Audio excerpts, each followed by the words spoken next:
Hey everyone, today we're going to look at the absolutely iconic, classic riff from I Can't Get No Satisfaction by the Rolling Stones. This needs no introduction, so let's get straight on it.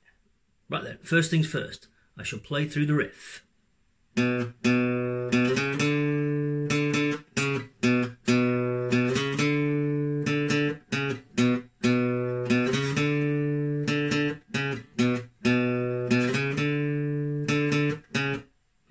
Nice and simple, this one.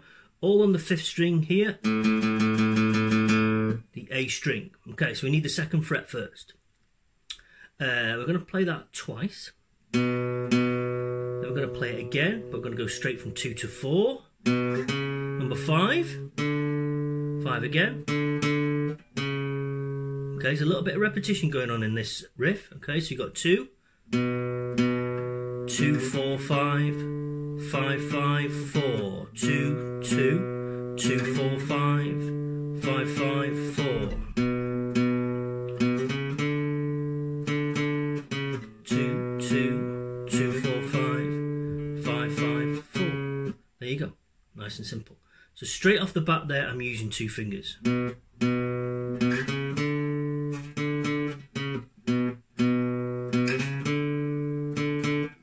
Okay, that's what you should be doing really, at least. Try and avoid that one finger, get that horrid noise all the time, scraping around the place. We don't want any of that. Okay, well, not too much of it anyway.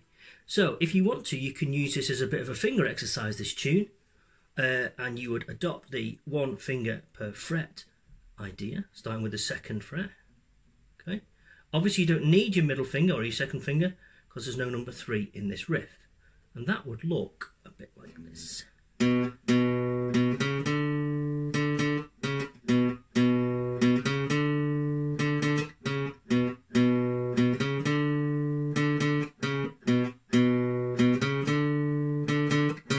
you go, little finger exercise for you, really good, really useful. The other thing we can look at here is alternate picking again. Obviously, you know I love a bit of alternate picking, but it is really good for your guitar playing. Okay. Now for this tune, what I would do is, I wouldn't do alternate picking all the way through. So that means I wouldn't just do down and up, down and up, down and up. Because some riffs or some pieces of music don't suit alternate picking all the way through. So with this one, you can do a bit of a combo of down and up, and just down. Okay, so I'll show you what I mean. I would do down, down, down again, up, down, and then the rest down. And then back to the beginning.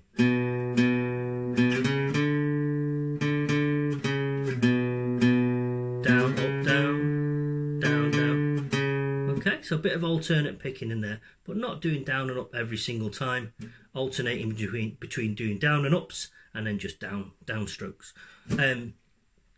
Right, next thing we need to look at, next thing we need to look at is we're going to do a bit of phrasing. Okay, so if you listen to the riff at the beginning, he does 2 things pretty much. He does this, where he lets the notes ring out. Those first 2 both ring out.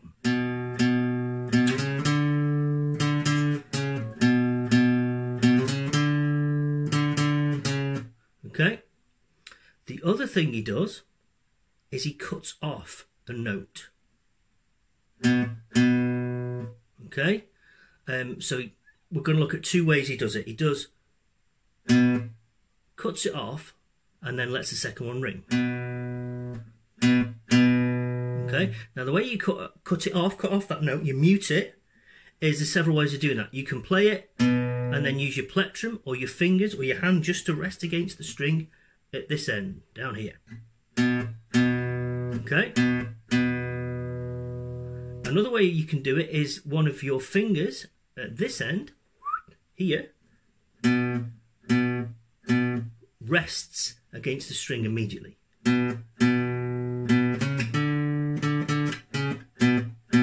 Okay, that's another way of doing it. And another technique, this finger, you play the 2 and then it relaxes. So just keep your eye on that finger.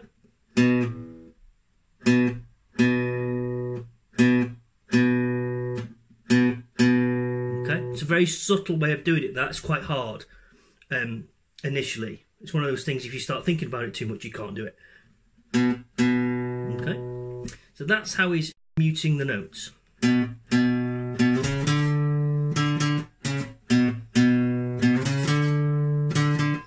Okay, several ways of doing that. That's the nice little bit of phrasing for you. Another thing he does, he actually mutes both notes at the beginning.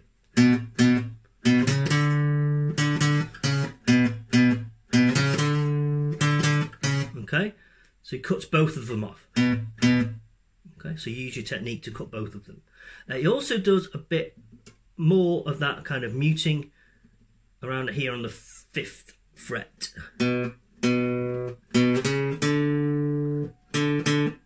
Does it right there.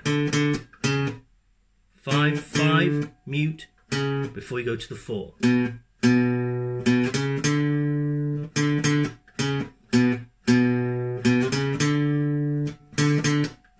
Okay, so all those little stops, those little mutes, all kind of combine in there with the notes to create how that riff sounds. It's the feel of the riff. If you just get those notes together, 2, 4 and 5, play it in the right order, the right amount of times, but you don't add that phrasing in, it starts to sound not like Satisfaction.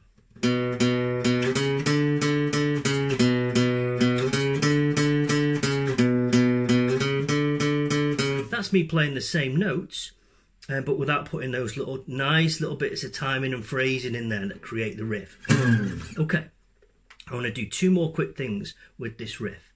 What I want to do is introduce the E5 power chord right at the beginning.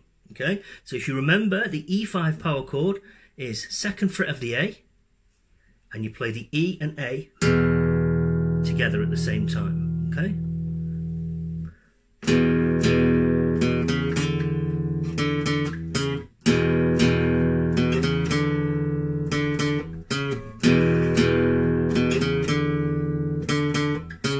Okay, so I'm putting that E chord in. Rather than just playing the 2, I'm just hitting the E string as well.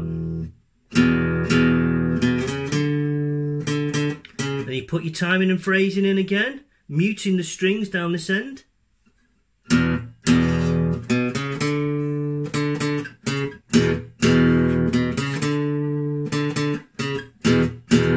Okay.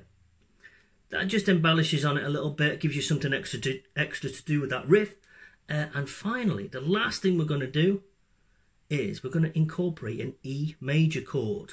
Now these little embellishments aren't necessarily in the tune, but they give you something else to practice to improve your playing skills.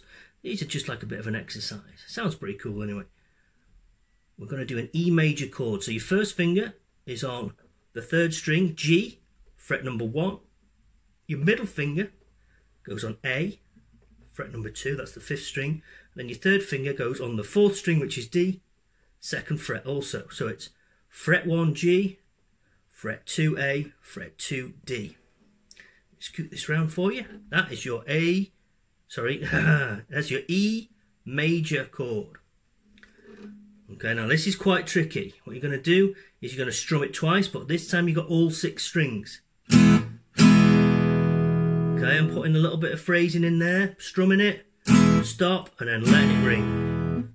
Then the riff.